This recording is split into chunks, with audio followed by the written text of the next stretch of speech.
샬롬 샬롬 샬롬 샬롬. 하나님 사랑합니다. 여러분 주 안에서 사랑합니다. 전도서 6장 말씀이죠. 예. 사람이 세상에서 아무리 값진 것을 가진다 할지라도 인간은 그것을 누릴 수 있는 능력이 없다. 전도자는 이렇게 단언을 하죠. 예. 그래서 우리 8절에 보니까 아까 제가 제목을 잡았다고 그랬죠. 지혜자가 우매자보다 나은 것이 무엇이냐. 지혜자나 우매자나 결국은 다 똑같다. 전도자는 이렇게 말하고 있습니다. What advantage has a wise man over fool? Wise man over fool. fool. 예, 절망하게 됩니다. 즐길 수 없는 인생 때문에 항상 만족하지 못해요. 즐기면 좀 좋을 텐데 왜? 제가 보기엔 욕심이 많아서 그런 것 같아요. 조금 좀 되면 또 요건 또 조금 좀 더 좀 편하면 좋겠는데 이러다 보니까 우리가 자꾸 불만이 생기고 만족을 못하고 그리고 또한 절망도 합니다. 이런 절망에 대한 돌파구로 전도자는 하나님께 의지해라 이렇게 인생들에게 이 전도자 솔로몬이 요즘 세상에 있었으면 정말 막 춤추면서 살다가 돌아갔을 것 같은데 정말 안타깝다 하는 생각이 저는 듭니다. 그리고 왜 이렇게 전도서가 좋고 시편이 좋은지 저는 나이가 많이 든 거예요. 그죠? 풍요를 누리지 못하는 인생, 육체적 원인이 있다. 인간이 행복하기 위해서는 외적인 요인과 내적 요인이 모두 충족되어져야 돼요. 외적 요인은 재물이라든지 권력과 같이 세상에서 인간을 둘러싸고 있는 것들을 말합니다. 저는 오늘은 또 이렇게 너무너무 무겁고 너무 많이 불편하고 아파요. 그런데도 불구하고 하나님이 마음의 기쁨을, 그래서 어저께 그렇게 기쁨을 주셨는지 너무 이렇게 힘이 들고 정말 왜 이렇게 아침 일어날 때부터 여기가 눌리는 게 막 몇 배는 더 이렇게 무겁게 눌리거든요. 반면에 내적 요인은 인간이 가지고 있는 육체적 성향이나 정신적 성향을 말하죠. 외적 요인, 재물, 권력, 세상에 살아가는 사람들에게 둘러싸이는 것들, 이런 부분들이 외적 요인. 내적 요인은 육체적, 정신적인 성향. 제가 이게 몸이 이렇게 많이 눌린다. 외적인 요인이에요. 아주 수영을 하고 돌아올 때도 너무너무 이게 움직이는 게 너무 힘이 들고 무거웠어요. 지금도 마찬가지입니다. 근데 어디 남이 보면 제가 그런 사람 같이 안 보이죠. 그게 감사한 거죠. 이 둘 중에 어느 한 가지라도 부족하면 인생은 만족을 얻지 못합니다. 그러나 대부분의 인간들은 내적인 요인을 무시하고 외적인 요인들을 채우기에 급급해하죠. 그런데 내적으로 정말 이렇게 사람의 힘으로 어떻게 할 수가 없는, 의학의 힘으로도 어떻게 할 수 없는 이런 상황이 생기면 글쎄 그거 외적 요인이 뭐가 그렇게 중요할까? 저는 참 내적 요인이 크다고 저는 생각을 합니다. 부나 명예나 권력과 같은 것을 통해서 인생의 허물을 극복하려고 사람들은 애를 쓰죠. 그렇지만 인생의 생사화복은 두 가지 요인의 균형 있는 발전으로 얻어지죠. 어느 쪽 하나가 뭐 더 그게 소중하고 더 중요하고 귀하다고 할 수가 없습니다. 우리가 내적으로 충만한 사람은 또 외적인 요인들 때문에 결핍을 느끼기도 합니다. 또한 외적인 요인이 조금만 해도 내적으로 허한 사람들은 공허함을 느끼죠. 삶의 의욕을 자꾸 잃어버리게 됩니다. 뭔가 기쁜 일이 있어도 별로 기쁘지도 않고 슬픈 일도 또 그렇게 뭐 특별히 슬프지도 않고 이렇게 되면 이제 문제죠. 이런 내적 요인 중에 하나로 꼽을 수 있는 건강 정말 소중합니다. 그래서 그런 얘기가 있죠. 뭐 명예를 잃어버려도 재산을 잃어버려도 다 잃어버려도 건강만 있으면 다 가지고 있어도 건강이 없으면 아무 소용이 없습니다. 그럼 뭐 하겠습니까? 사람이 재물을 얻기 위해서 지나친 욕심을 부리다가 건강을 잃어버리는 경우들, 특히 우리 그 선대 어른들은 정말 어떻게든 해서 집 한 칸 마련해 보려고 그냥 아주 허리가 휘도록 일을 하고 조금 이루었다 하면은 그냥 건강이 나빠져가지고 돌아가시는 분들을 많이 봤어요. 저도 주변에서. 아무리 많은 재물을 모을지라도 그것을 누리지 못하고 병으로 고생하다가 죽어버리면 헛된 인생. 자녀들이 그걸로 인해서 좀 평안한 삶을 잘 살아주면 좋은데 의미 있게 그러지 못하고 또 그것도 또 그냥 아주 값없이 날려버리는 그런 경우들도 많죠. 안타깝죠. 그런 걸 보면. 그러니까 전도자가 그걸 한탄을 했어요. 많은 거를 가지고 있어도 나는 그거를 잘 쓰지도 못하고 결국은 남 좋은 일을 시키는 일들. 자녀들이 그걸 또 잘 유지를 하고 그걸로 인해서 복된 삶을 살아주면 얼마나 좋을까만 또 그렇지 못하는 경우들도 너무나 많다. 오히려 그 자녀에게 독이 되는 경우도 또 있죠. 그런 물질적인 게 또 충만하다 보면 오히려 좋지 않은 길로 빠지는 경우도 많습니다. 유욕에 대해서 로마서 7장 23절에 내 지체 속에서 한 다른 법이 내 마음의 법과 싸워 내 지체 속에 있는 죄의 법으로 나를 사로잡는 걸 보았다. 로마서 7장 23절에 이렇게 고백합니다. 악을 산출하는 육체라고 갈라디아서 5장 19절에서 21절에 말씀합니다. 육체의 일은 분명하니 곧 음행과 더러운 것과 호색과 갈라디아서 5장 19절에서 21절은 좀 열어서 보시면 좋을 것 같네요. 길어서 우상 숭배와 주술과 원수 맺는 것과 분쟁과 시기와 분냄과 당짓는 것과 분열함과 이단과 투기와 술 취함과 방탕함과 또 그와 같은 것들이라. 전에 너희에게 경계한 것 같이 경계하노니 이런 일을 하는 자들은 하나님의 나라를 유혹으로 받지 못할 것이다. 그러니까 여기 나와 있죠. 우상 숭배와 주술과 원수 맺는 것과 분쟁과 시기와 분냄과 당짓는 것과 분열함과 21절이죠. 투기와 술 취함 나와 있습니다. 여기 뭐 술 취했다라는 것은 술 먹지 말라고 했느냐? 그런 게 어디 있느냐? 근데 이거 여기 들어있는 거 아닌가요? 술 취함. 술이 취하는 거 먹으니까 술이 취하지 않겠습니까? 그 취하지 않을 정도로 먹는 건 괜찮지 않습니까? 그거 우리 절제가 안 되니까 입에 대지 않는 게 맞겠죠. 정신적인 원인, 사람은 흙으로 만들어진 피조물이지만 인격적인 존재이죠.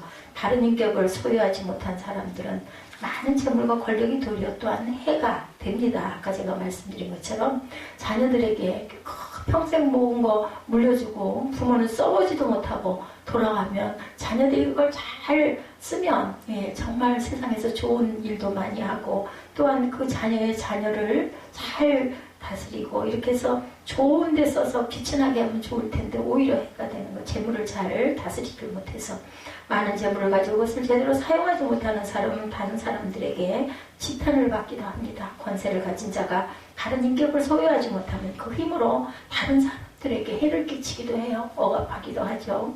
그러므로 비인격자들은 많은 것을 얻으면 얻을수록 그것을 누리지도 못하고 오히려 해가 되는 경우가 너무나 많다.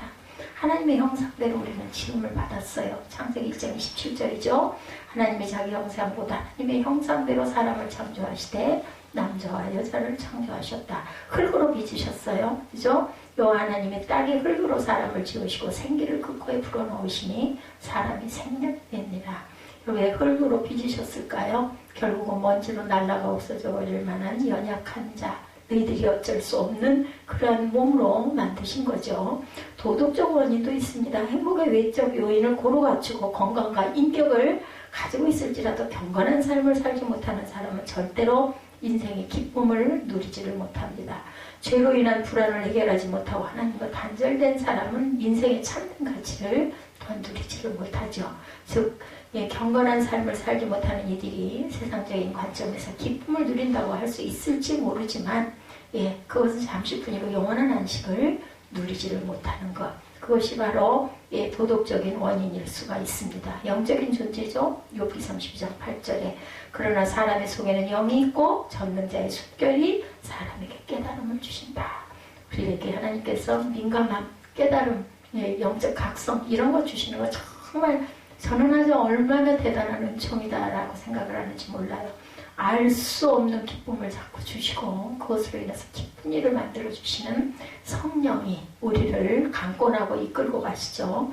영혼이 깨끗합니다. 잠언 20장 27절에 보면 사람의 영혼은 여호와의 등불이라 사람의 깊은 속을 살피느니라. 우리의 속을 성령께서는 살피시죠. 자, 인생이 헛된 이유가 있습니다. 육체도 헛됩니다. 인생은 삶의 허물을 극복해보려고 여러 가지 것을 추구합니다. 그러나 인생들은 그 방법을 바로 찾지 못하고 그릇된 방법을 쫓을 때가 많은데 이런 그릇된 방법 중에 하나가 바로 육체적인 탐닉 이런 거 정말 조심해야 되고 절제해야 되죠. 육체의 욕구를 충족함으로 삶의 허물을 극복하려고 하지만 이것은 잘못된 방법이죠. 왜냐하면 인간은 어떤 습관이든지 그것에 적응하게 돼요. 아무리 맛 좋은 음식이라 할지라도 여기 맛있는 거 여러분들 한번 그런 경험 있으시죠? 뭐 맛있는 거 너무 먹고 싶었던 거 딱 한두 번 처음에 먹을 때가 맛있지 그걸 계속 먹다 보면요 그 맛을 잘 모르겠더라고요. 그게 둔해져가지고 고기도 마찬가지예요. 고기 먹고 싶었다고 그래도 처음에 한두 번 먹을 때 정말 맛있고 그 다음부터는 그냥 먹어요. 그냥 육체의 욕구는 어느 정도 충족되면 그 식별력이 떨어지게 돼서 그것들을 즐길 수 있는 능력이 둔해집니다. 혀가 둔해지죠. 썩어지는 것을 거둡니다. 갈라디아서 6장 8절에 자기 육체를 위하여 심는 자는 육체로부터 썩어질 것을 거두고 성령을 위하여 심는 자는 성령으로부터 영생을 거두느니라. 정욕에 우리가 몰두해서는 안 되죠. 로마서 13장 14절에 오직 주 예수 그리스도로 옷 입고 정욕을 위하여 육신의 일을 도모하지 말아라 이렇게 말씀합니다. 지혜가 또한 헛되기도 하죠. 산꼭대기에 올라가 있는 사람은 산에 있는 사람보다 더 높은 곳에서 있어요. 그러나 저 높은 하늘에 있는 별을 따지 못하기는 두 사람 다 똑같은 거죠. 인간은 자신의 지력을 향상시키려고 애를 쓰지만 인간의 지혜는 우둔한 자보다 조금 나을 뿐이지 그 지혜가 우리에게 만족을 주지도 행복을 갖다 주지도 못한다. 즉 지혜자나 우둔한 자나 모든 인생의 허물을 극복하기에 무력하다. 그래서 지혜자가 우매자보다 나은 것이 무엇이겠느냐 이렇게 솔로몬은 독백을 합니다. 인생의 허물을 극복하기에는 무기력한 거죠. 더러워질 수 있는 지혜, 더러워질 수도 있다고 그러네요. 에스겔 28장 17절입니다. 내가 아름다움으로 마음이 교만하였으며 내가 영화로움으로 내 지혜가 더럽혔으며 내가 너를 땅에 던져 왕들 앞에 두어 그들의 구경거리가 되게 하였도다. 이 무서운 얘기를 에스겔이 합니다. 유혹당하는 지혜도 있습니다. 이사야 47장 10절에 내가 내 악을 의지하고 스스로 이르기를 나는 보는 자가 없다 하나니 내 지혜와 내 지식이 너를 유혹하였습니다. 내 마음에 이르기를 나뿐이라 나 외에 다른 이가 없다 하였다. 이렇게 얘기합니다. 우리를 유혹해요. 나뿐이다. 나 외에 내가 제일이야. 이런 마음이 있다는 거죠. 이런 것이 유혹당하는 지혜입니다. 미래에 대한 야망은 헛되다고 말합니다. 우리는 현재의 고통을 완화하려고 꿈을 가질 때가 있죠. 따뜻한 미래를 꿈꿔서 현재의 고통을 벗어나려는 사람이 있지만 공상에서 나온 꿈은 훗날 더 큰 상처를 우리에게 가져다 줍니다. 왜냐하면 그것을 이루지 못했다는 절망감 때문이죠. 그러므로 전도자는 언제나 현재를 충실하게 이용하는 사람이 되어야 함을 우리에게 가르칩니다. 성도는 미래를 현재를 미래로 바꾸려는 어리석음을 범해서는 절대로 안 되겠다. 장래를 알지 못해요. 우리는 전도서 8장 7절에 보면 사람이 장래일을 알지 못하나니 장래일을 가르칠 자가 누구냐고 말합니다. 예상할 수 없는 인생이죠. 누가복음 12장 19절에서 20절에 또 내가 내 영혼에게 이르되 영혼아 여러에 쓸 물건을 많이 쌓아두었으니 평안히 쉬고 먹고 마시고 즐거워하지 하리라 하나. 20절에 하나님은 이르시되 어리석은 자야 오늘 밤에 내 영혼을 도로 찾으리니 그러면 내 준비한 것이 누구의 것이 되겠느냐. 누구께 되겠어요? 우리하고는 상관이 없어요. 내가 죽으면 그죠? 겸손해야 합니다. 그래서 우리는 하나님이 계획하신 인생들이라는 것을 우리가 인정을 해야 되고 우리가 겸손해야 되겠다. 인생의 허물을 극복하기 위해서 인간은 무엇보다도 겸손한 삶을 살아야 합니다. 왜냐하면 인간은 자신의 삶을 계획하지 못해요. 계획을 한다고 하죠. 저도 늘 계획을 했습니다. 그리고 젊은 시절에는 또 그렇게 오늘 계획대로 내가 오늘 요만큼 공부를 할 거야 하면은 그걸 다 수행을 하죠. 이런 크고 작은 계획들을 합니다. 근데 제가 나이를 들어보니까 나이가 먹어가고 내 몸이 이제는 어떤 한계를 느끼다 보니까 마음으로 계획을 할지라도 경영은 하나님이 하시는구나 이게 알게 되더라고요. 인생에 대한 계획은 하나님의 뜻에 달려있다라는 것. 커다란 줄기, 자잘한 일상은 내가 오늘 아침에 일어나서 우리는 갈 곳이 있죠. 직장이 있고 학교가 있고 그죠. 각자가 또 주부는 집안을 정돈을 해야 되고 오늘은 대청소를 할 거야, 빨래를 할 거야, 아니면 김치를 담을 거야, 장을 좀 볼 거야 이런 계획들은 합니다. 근데 그런 크고 작은 계획들은 대개는 이루고 가요. 근데 그런 가운데도 또 돌발적인 일들이 일어나가지고 그걸 다 못할 때도 많이 있더라고요. 보면. 그래서 저는 늘 아침에 눈을 뜨면 아버지 오늘도 평강 주시옵소서 하고 제가 늘 기도를 합니다.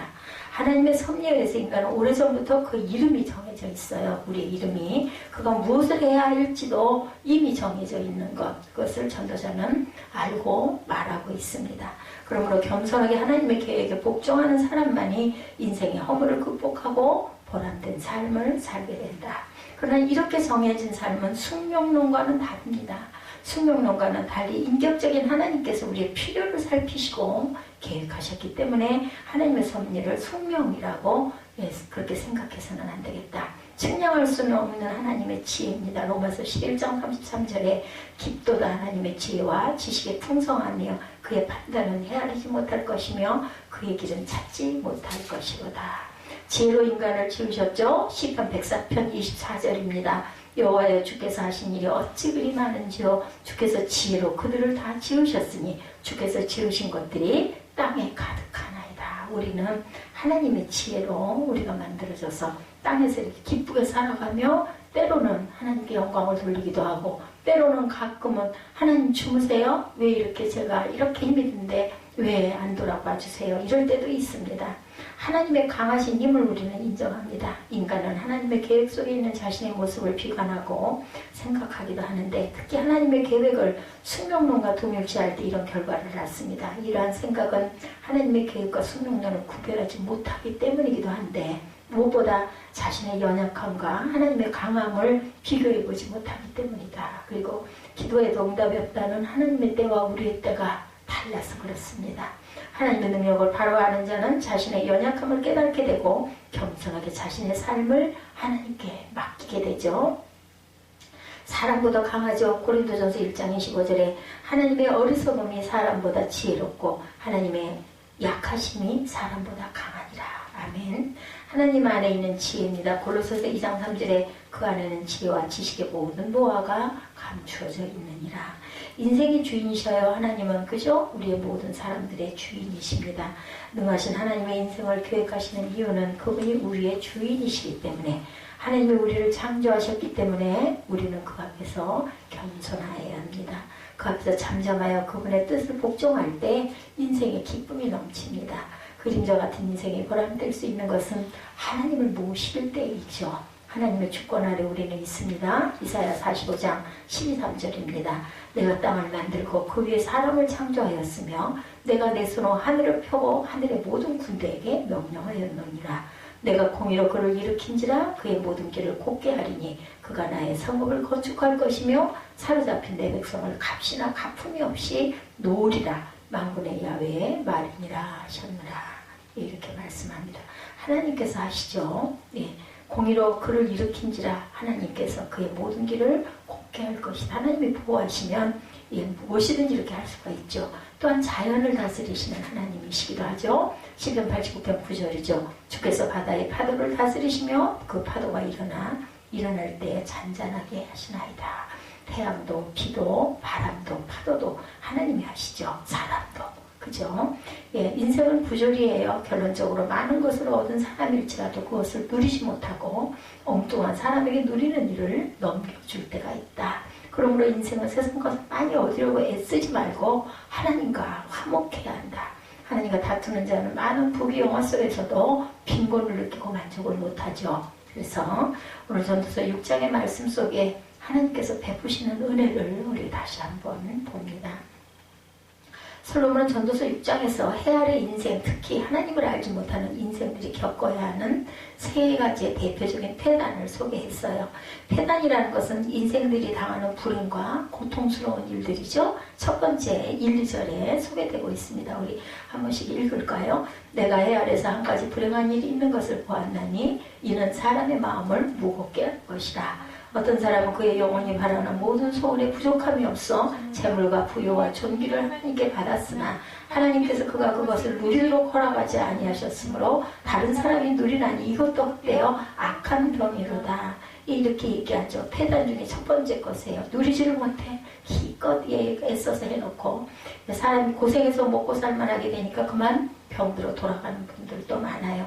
이게 불행하죠. 폐단입니다. 두 번째 3절에서 6절에 이 사람은 많은 자녀를 두었어요. 그죠? 사람이 비록 100명의 자녀를 낳고 또 장수하여 사는 날이 많을지라도 그의 영혼은 그러한 행복으로 만족하지 못하고 또 그가 안장되지 못하면 나는 이르기를 낙태된 자가 그보다 낫다 하나니 낙태된 자는 헛되이 왔다가 어두운 중에 가매 그의 이름이 어둠에 덮이니 햇빛도 보지 못하고 또 그것을 알지도 못하나 이가 그것도 평안함이라. 그가 비록 천년의 갑절을 산다 할지라도 행복을 보지 못하면 마침내 다 한 곳으로 돌아가는 것뿐이 아니냐. 이렇게 얘기하고 있습니다.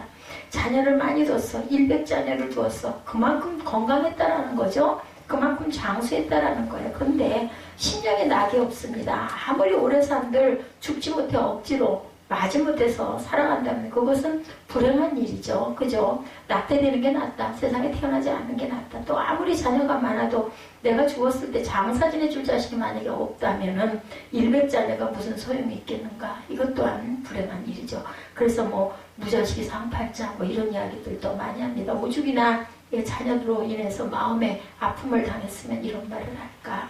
세 번째 배단이 7절에서 9절에 소개됩니다. 사람의 수고는 다 자기 입을 위함이나 그 식욕은 채울 수 없느니라. 지혜자가 우매자보다 나은 것이 무엇이냐. 살아있는 자들 앞에서 행할 줄 아는 가난한 자에게는 무슨 유익이 있는가. 눈으로 보는 것이 마음으로 공상하는 것보다 나으나 이것도 헛되어 바람을 잡는 것이로다. 눈으로 보는 게 공상하는 것보다 좀 작기는 하지만 이것도 헛되어 바람을 잡는다고 말하고 있습니다.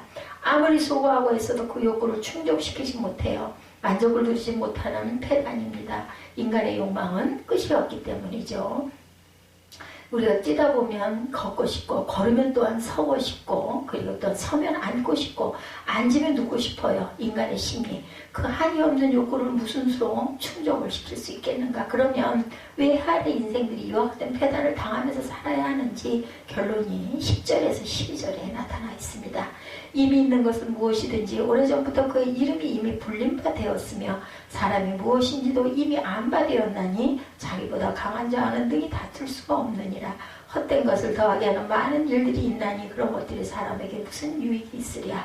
헛된 생명의 모든 날을 그림자같이 보내는 일평생에 사람에게 무엇이 낙인지 누가 알며 그 외에 헤아려서 무슨 일이 있을 것을 누가 능히 그에게 고하겠느냐. 이렇게 결론이 이렇게 내려져 있죠. 한마디로 말해서 인생이 무지와 무능 때문이다. 이렇게 결론을 내립니다. 우리 인생은 무지하기 때문에 무엇이 우리에게 행복을 가다 줄지를 알지 못한다. 또 우리는 무능합니다. 그래서 행복을 목표로 삼고 아무리 그것을 잡으려고 애를 써도 뭐와 같다? 안개와 같다고 그러죠. 예, 그리고 뭐 무지개와 같다 이런 이야기도 많이 합니다. 솔로몬의 결론은 분명합니다.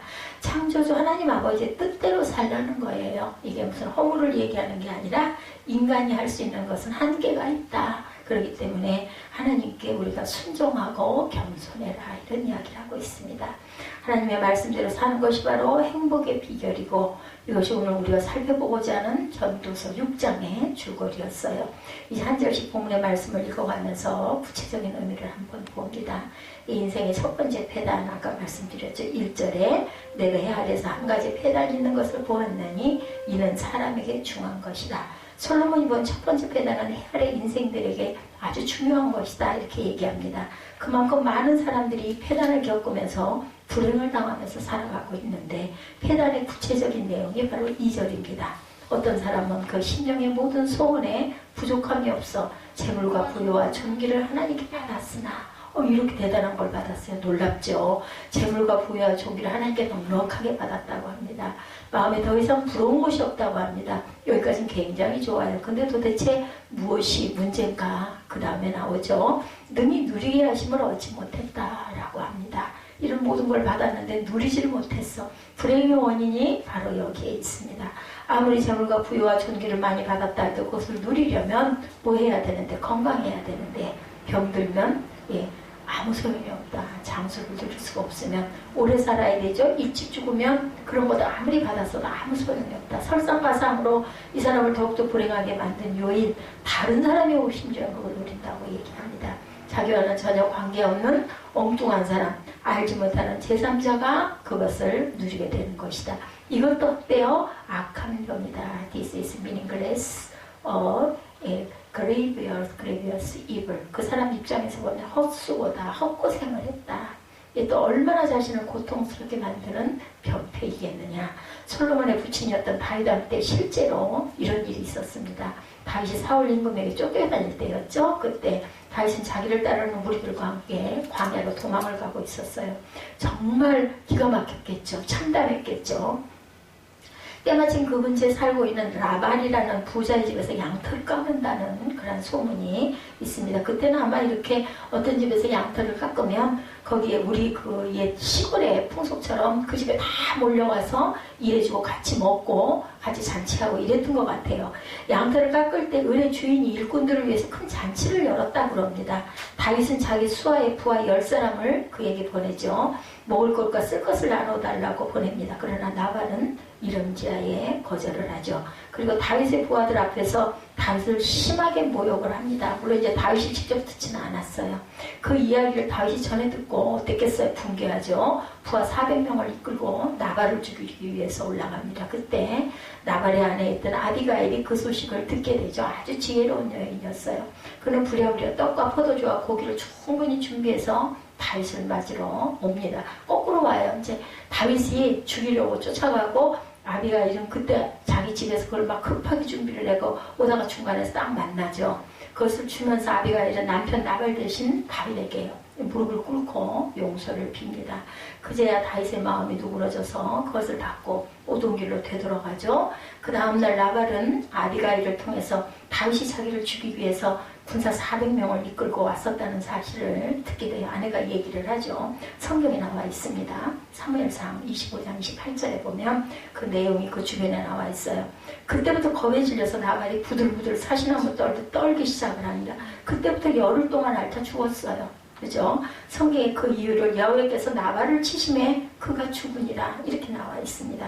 하나님이 그를 치셨다고 그래요. 내가 너에게 재물과 부유와 종기를 주었지만 너는 그것들을 누릴 자격이 없어 그 따위로 인색하게 굴어 내가 기름 부은 왕에게 이리 오너라 그러면서 하나님 그의 영혼을 불러가 버리신 거죠. 그 결과 아비가일은 다윗의 아내가 되죠. 그 이후에. 그래서 나발이 가지고 있던 많은 재물과 부유와 종기가 다윗의 수중으로 다 들어가 버립니다.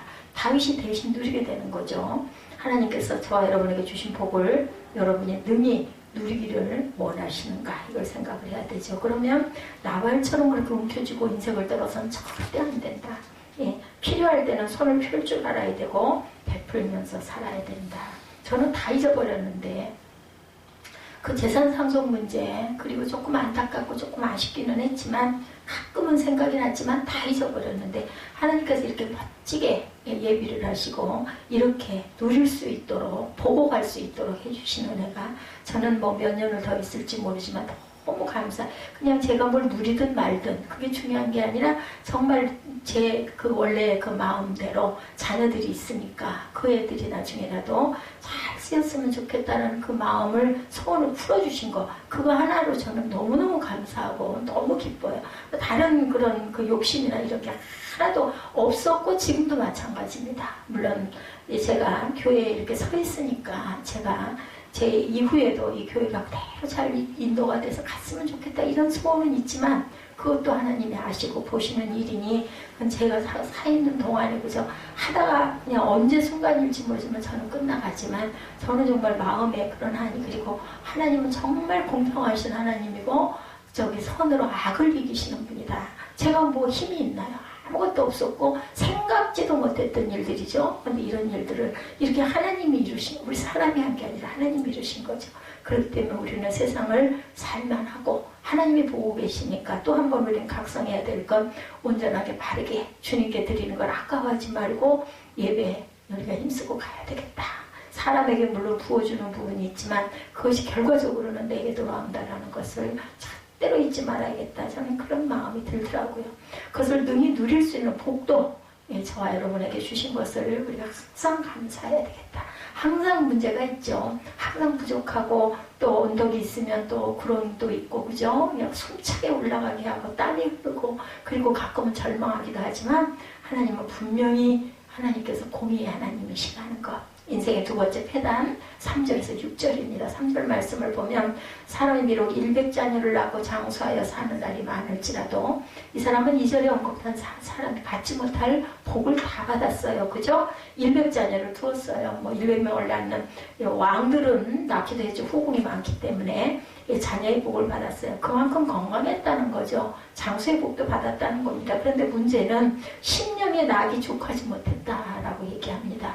아무리 오래 산들 마음속에 평안이 없으면 아무 소용이 없어요. 지옥이죠. 우리가 밤에 잠자는 시간이에요. 근데 보통 사람들은 다 편하게 그냥 일반적으로 다들 잘 자. 불면증 있는 사람은 어때요? 그 밤이 너무너무 길죠. 아주 죽을 것 같죠. 아주 괴롭습니다. 잠을 못 자면 이렇게 만족을 못하게 돼. 그냥 다 자는 그 잠. 그것이 없으면 아무 소용이 없다. 밤이 오히려 무서운 밤이 되는 거죠. 행복이 아니라 불행입니다. 그 몸이 매장되지 못하면 심지어는 누가 매장해줄 자녀도 오죽하면 저도 그런 염려를 했었거든요. 너무 어렵다 보니까 그게 오히려 아이들에게 짐이 되겠네. 그럼 내가 이거를 상조회라도 들어서 한 달에 10,000원씩이라도 어떻게 놔와야 되는 게 아닐까 이런 생각이 들 정도로 그런 마음이 다 들었어요. 하나님께서 이런 축복을 주셔가지고 이제는 내가 편안하게 가는 것 정도는 그래도 그렇게 짐이 되지 않겠네. 이런 마음이 되게끔 해주시는 것도 하나님의 은혜죠. 몰랐던 거고 우리는 그죠? 그 몸 하나 제대로 거두어 장사 지내줄 자녀가 없다면 100자녀 무슨 소용이 있냐는 거죠. 아무 소용이 없다. 솔로몬 그 사람에 대해서 평가합니다. 3절 마지막 부분에 나는 이르기를 낙태된 자가 저보다 낫다. 차라리 뭐하러 태어났느냐? 누구도 그랬어요. 욥도 그러죠. 너무 괴로우니까 차라리 오히려 낙태된 자보다 더 불행하다. 낙태된 자가 불행하죠. 4, 5절에 낙태된 자의 불행을 5가지로 묘사합니다. 4절 말씀해 보니까 낙태된 자는 헛되이 왔다가 가죠. 전혀 그죠? 사람이 못 되니까 낙태된 자가 이 세상에서 한 일은 아무것도 없어요. 누려볼 것이 없습니다. 헛되이 왔다가 깨달지도 못하고 느끼지도 못하고 합니다. 두 번째, 어두운 중에 갔다. 어머니 뱃속에 있다가 그대로 어두운 땅 속에 파묻혀버리고 합니다. 세 번째, 그 이름이 어둠에 덮였다. 이름도 없죠. 사람들이 그의 존재조차 요즘에는 태명도 짓기도 하죠. 즉시 사람들의 기억 속에서 완전히 사라져버리고 합니다. 기억해주는 사람이 아무도 없어요. 물론 저와 여러분도 누가 끝까지 오랫동안 기억은 안 하지만 그래서 세상에 태어나가지고 이름을 남기고 가야 된다. 유명한 발명가들 아니면 훌륭한 저서를 쓴 사람들, 역사의 한 페이지를 쓴 사람들은 기록이 남죠. 근데 일반인들은 그것마저도 가족이 조금 생각하지만 가족인들 그죠? 할머니 그 위에 할머니 때 누가 이름을 기억합니까? 네 번째 5절 말씀해 보니까 햇빛을 보지 못하고 못 봤어요. 그죠? 왔다가 그냥 낙태된 사람. 이 세상에 태어났어야 햇빛을 볼 수 있죠. 빛을. 하루라도 살았어야 빛을 보죠. 그래서는 우리들이 정말 빛의 자녀, 빛의 모습이 된 것, 사람들에게 보여진 것, 이거 빛이에요. 이거 자체가. 5번째, 알지 못하나 이 세상에 되어가는 일을 전혀 할 수도 없고 그저 묻혀서 없어진 거죠. 그럼에도 불구하고 낙태된 자가 더 나은 이유는 5절 하반부에 이가 저보다 평안합니다.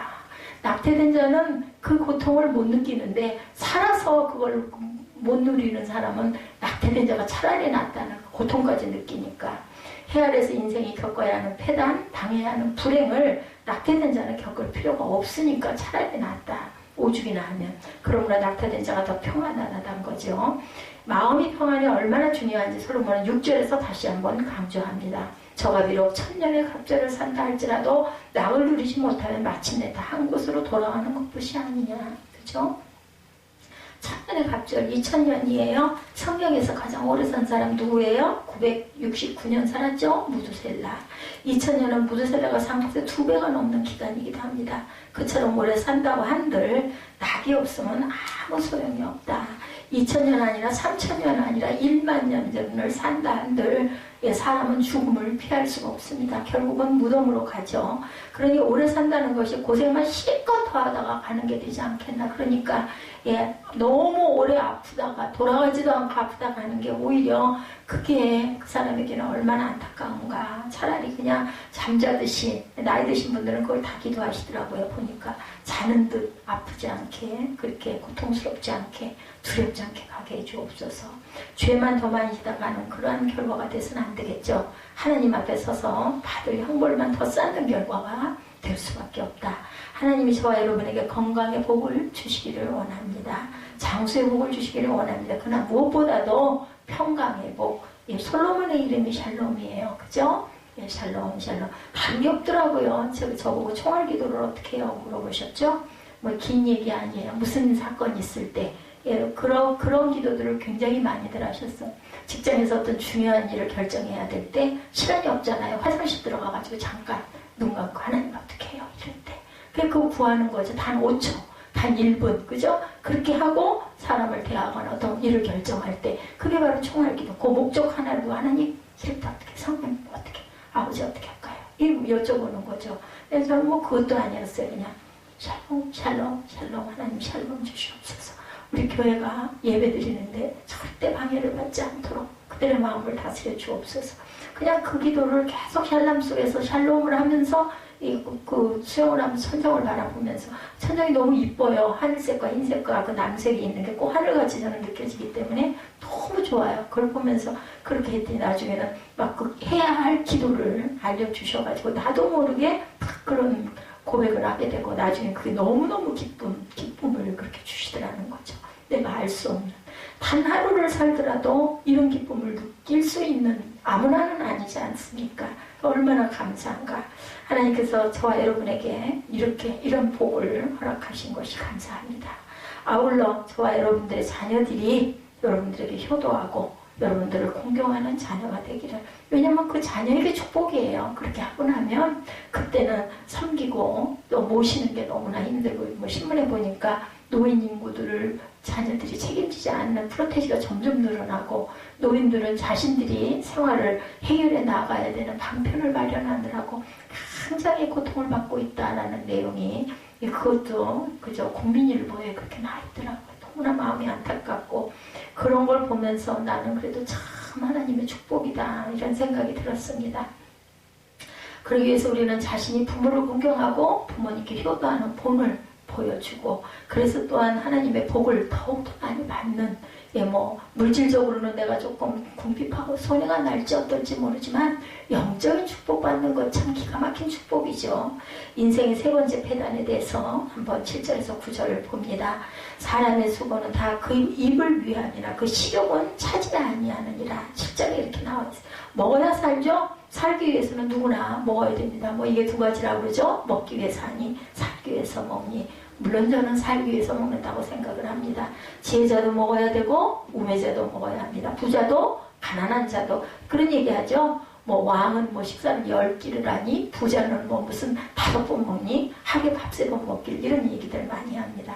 아무리 먹어도 식욕은 차지 않는다라는 거죠. 잔뜩 먹었다고 내일부터 안 먹어요. 우리 뷔페 가면은 그런 경우 있죠. 평소에 못 먹어보던 음식 많다 보면은 과식을 하게 돼요. 그러면 절대로 오늘 하루 종일 밥 안 먹어도 될 것 같은데 밤쯤 되면 또 배가 고파지는 거. 인간의 욕구는 식욕뿐이 아니라 모든 것들이 이렇게 끝이 없다. 무슨 수로 그 욕구를 다 채울 수 있겠는가?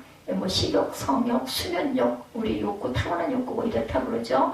8절 말씀에 보면 지혜자가 우매자보다 나은 것이 무엇이냐. 이거 제목이었어요. 제가 지혜자도 먹어야 되고 우매자도 먹어야 삽니다. 다를 바가 없습니다. 지혜자나 우매자나 아무리 수고해도 욕구를 충족시키지 못하는 것도 똑같습니다. 지혜자라고 해서 더 나을 것이 하나도 없다. 8절 하반부에 인생 앞에서 행할 줄을 아는 가난한 자는 무엇이 유익한고. 이 사람은 비록 가난하지만 인생 앞에서 행할 줄 안다고 얘기합니다. 그만큼 지혜롭다라는 거죠. 그러나 지혜자가 아무리 자기 지혜를 다 짜내도 아무리 고생하고 수고해서 원하는 것을 손에 쥔들 그것이 뭐가 그렇게 대단히 유익하겠느냐. 또다시 다른 욕구가 생긴다는 겁니다. 끝이 없다는 거죠. 만족이 없다는 겁니다. 구절을 보면 좀 더 쉽게 눈으로 보는 것이 심령의 공상보다 낫긴 한데 이것도 헛되어 바람을 잡는 것이다 라고 얘기합니다. 눈으로 보면 생각만 하는 것보다 좀 낫긴 하죠. 손에서 손에 쥐고 눈으로 보는 것이 없어서 심령으로 공상하는 것보다 낫기는 낫다. 그러나 그것도 내게 아니에요. 그죠? 잠깐 다른 욕구가 또 생겨요. 우리가 뭔가를 원해가지고 손에 쥐고 나면, 그래 예전에는 보면 저도 그랬었습니다. 처음 시작할 때 월세방 사는 게 너무너무나 부끄럽고, 그리고 전세 사는 사람들 보면 너무 그게 부럽고 그랬었어요. 그래가지고 나중에 월세를 어떻게 해가지고 면했죠. 그러고 나니까 또 뻔듯한 집에서 사는 사람들 보면 또 그게 부럽고, 이렇게 그거 고생하고 손에다 쥐고 또 한번 좀 하다가 보면 또 그 더 위에 있는 걸 바라보고 하다 보면은 나중에는 그냥 허리가 꼬부라진 할머니가 되는 그러한 모습들, 우리 일반적인 모습이죠. 예, 아파트 13평짜리 그러다가 아유 그래도 24평은 돼야지. 24평 하면 아유 그래도 30평대는 돼야지. 뭐 예전에 그랬다면서요. 어느 집에서 조그마한 카페트 사가지고 너무나 이뻐 보여서 나도 샀더니 막 그 집에도 양탄자를 들여오니까 난 그걸 따라갈 수가 없거든. 그럼 막 화가 나는 거죠. 믿기까지 하죠. 얄밉기도 하죠. 좀 더 큰 평수, 화장실 2개짜리 아파트. 예, 뭐 화장실 하나 가지고 전쟁하더라고요. 드라마를 보니까. 그래서 야 그래 저 정말 문제겠구나. 또 냄새는 좀 나냐고. 예, 뭐 그거 떼에 가려고 할 수 없는 건데 나는 세수를 해야 되는데 예, 가족이 많다 보면 그런 경우들 그러니 얼마나 감사한가. 나는 그런 거 안 겪고 여기까지 이렇게 있으니 얼마나 좋은가 이런 생각이 들고 눈으로 보는 것이 심령의 공상보다 낫지만 결국은 이것도 헛되다. 바람을 잡으려는 것이었다. 바람은 아무리 주려고 해도 손에 안 잡히죠. 인간의 욕구도 아무리 애쓰고 충족하려고 해도 차지를 않습니다. 그래서 사람은 떡으로만 사는 것이 아니다 말씀하시죠. 요한복음 4장 34절에 예, 양식은 나를 보내신 이의 뜻을 행하며 그의 일을 온전히 이루는 것이니라 라고 말씀합니다. 하나님의 뜻을 행하는 것이 예수님의 삶의 목표이셨죠. 저와 여러분의 삶을 하나님의 뜻을 이루는 일에 헌신하시기 바랍니다. 그래야 우리 마음속에 비로소 참된 만족이 찾아오게 되죠. 주님이 주시는 충만한 기쁨과 영원한 즐거움을 맛볼 수 있는 길이 바로 내 삶의 목표를 하나님의 영광에 두는 것.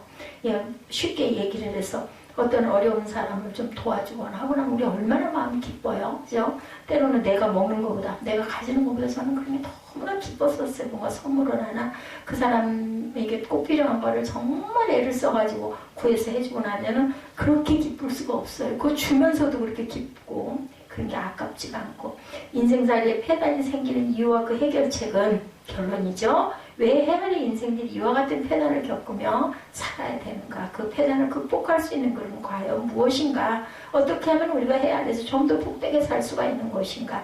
결론이 바로 10절 말씀이죠. 의미 있는 무엇이든지 오래전부터 그 이름이 칭함되었으며 사람이 무엇인지도 이미 안바되었나니 자기보다 강한 자와 능히 다툴 수 없느니라. 예, 순종이죠. 겸손이죠. 의미 있는 무엇이든지 오래전부터 그 이름이 칭함받았다. 이름은 정해져 있어요. 누구에 의해서? 하나님이시죠. 언제부터? 천지가 창조된 때부터. 하나님의 천지를 창조하실 때 첫째 날 빛을 창조하셨다고 그랬죠. 그리고 빛을 무엇이라고? 낮이라고. 그리고 어둠을 밤이라고. 그때부터 밤은 예, 빛은 낮이고 어둠은 밤입니다. 하나님이 정하신 질서이기 때문에 이것은 뭐 바꿀 수가 없는 거예요. 사람을 창조하시고 그 이름을 칭하신 것도 마찬가지. 아담, 흙이죠. 흙. 하나님께서 흙으로 사람을 빚으시고 코에 생기를 불어넣어서 아담이라고 이름을 지으셨어요. 흙에서 왔기 때문에. 아담이라는 이름의 뜻, 흙이라는 거 아시죠? 사람은 자기의 본질이 무엇인지를 절대로 잊지 말고 기억하고 살아야 되겠다. 흙에서 왔으니까 우리는 흙으로 갈 수밖에 없는 그만큼 약한 존재다. 왜 꼭 흙으로 만드셨을까? 강한 철로 만드실 수도 있을 텐데 아니면 금으로 만들 수도 있을 텐데 같이 있게, 그죠? 10절 중반부에 보면 사람이 무엇인지도 이미 안바되었나니 말씀합니다. 우리는 피조물이고 흙으로 만들어진 존재. 그러니까 피조물인 우리 인간이 하나님의 뜻을 거역하면 창조주 하나님과 감히 다툴 수가 있겠느냐는 거죠. 자기보다 강한 자와 다퉈봐야 뭐하겠어요? 깨지는 일밖에 더 있겠습니까? 예, 사망이죠. 하나님은 우리를 만드신 창조주. 우리는 피조물. 하나님은 하늘에 계시고 우리는 땅에 있는데 감히 우리가 어찌 하나님과 다툴 수 있겠는가? 그죠? 예, 뭐 하늘 꼭대기까지 닿자 해가지고 바벨탑을 쌓아본들 그것이 하늘 끝까지 갔겠는가? 부서지죠. 흩어버리죠. 헤아리 인생들 가운데 어리석게도 하나님과 다투려고 하는 사람들이 있는데 11절에 헛된 것을 더하게 하는 많은 일이 있나니 사람에게 무엇이 유익하겠는가? 피조물인 인간이 하나님의 뜻을 거역해서 무엇이 그리 유익하겠는가? 다 헛될 뿐이다. 하나님께서 아담과 하와에게 말씀하시죠. 선악을 알게 하는 나무의 실과는 먹지 말라. 내가 먹는 날에는 정녕 죽으리라. 그러면서 생명나무 실과를 비롯해서 각 각종 나무의 실과를 다 아담과 하와에게 주셨어요. 그거 하나만 빼고. 그런데 아담과 하와가 그만 욕심을 부리죠. 뱀이 있어요. 분명히 중간에 그것을 허물어뜨리는 그러한 악한 세력이 반드시 있습니다. 우리 세상 살아가는 삶에도 보면 이래서 결국은 뱀의 유혹에 빠집니다. 하나님의 말씀에 불순종하고 뜻을 거역하여서 그만 선악과를 따먹어버리죠. 예, 행복해졌어요. 행복할 것 같았는데 눈이 밝아져서 하나님같이 지혜로워질 것 같았는데 욕심이죠. 탐욕이죠. 결국은 불행을 자초한 겁니다. 우리 인간은 하나님의 뜻을 거역하면 절대로 복될 수가 없다는 거죠. 오른쪽으로 가라고 하나님 말씀하시면 오른쪽으로 가는 것이 행복의 비결이다. 세상 사람들은 아이고 어리석게 왜 그렇게 살아? 그러든지 말든지. 그죠? 그 길이 비록 좁은 길이고 힘들고 고통스러워 보이고 돌아가는 길 같지만 하나님은 뜻이 있으시니까 하나님 나를 지으신 아버지시니까 믿어야 되겠죠. 왼쪽으로 가면 행복해질 것 같죠. 그런데 그렇지가 않아요. 하나님이 하라시는 대로 하는 것이 내가 하나님께서 가라 하시면 나아가리다. 멈추라 하면 멈춰서리다 하죠. 우리 찬양에 인간의 생각으로 일순간 행복해 보일지 모르지만 하나님의 뜻을 거역한 인생은 결코 복될 수가 없다. 12절이죠. 헛된 생명의 모든 날을 그림자같이 보내는 일평생에 사람에게 무엇이 낙인지 누가 알며 그 후에 해 아래서 무슨 일이 있을 것을 누가 능히 그에게 고하리요. 솔로몬은 인간의 생명은 헛되다고 표현을 합니다. 일평생의 모든 날을 그림자같이 보내야 하기 때문이고 그래서 야고보 사도가 뭐라고 그래요? 내일 일을 너희가 알지 못하는도다. 너희 생명이 무엇이뇨? 너희는 잠깐 보이다가 없어지는 안개이니라 말씀합니다. 덧없는 잠시 잠깐 있다 지나버리는 그러한 생명, 안개, 그죠? 안개 꼈다가 해가 나면 언제 그랬느냐는 듯이 거짓말 같지 않아요? 그죠?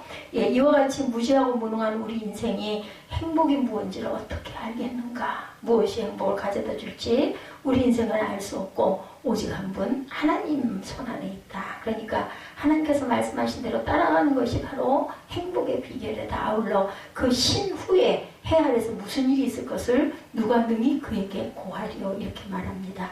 인간의 장래에 대해서 누가 고할 수가 있겠는가? 뭐 점쟁이가 알려주겠는가? 역술가가 알려주겠는가? 내일 일을 알지 못하는 것이 바로 인생이다. 그래서 저는 마음에 그런 감동이 올 때 항상 조심을 합니다. 뭐 내가 잘나서도 아니고 내가 뭐 무슨 그런 것을 뭐 하나님이 주신 뭐 어떤 대단한 뭔가 있어서도 아니고 하나님의 마음에 위로해 주시느라고 어떤 기쁨 그런 마음을 주시는 거 너무 감사하죠. 저는 뭐 아이를 가질 때도 그 순간까지도 알 만큼 타고날 때부터 그런 부분에 민감함을 주신 분이니까 하나님의 말씀하신 그대로 따르는 것이 그 뜻을 따라 사는 삶의 행복한 삶. 세리가족들 언제나 하나님의 뜻을 따라 살아가시기 바랍니다.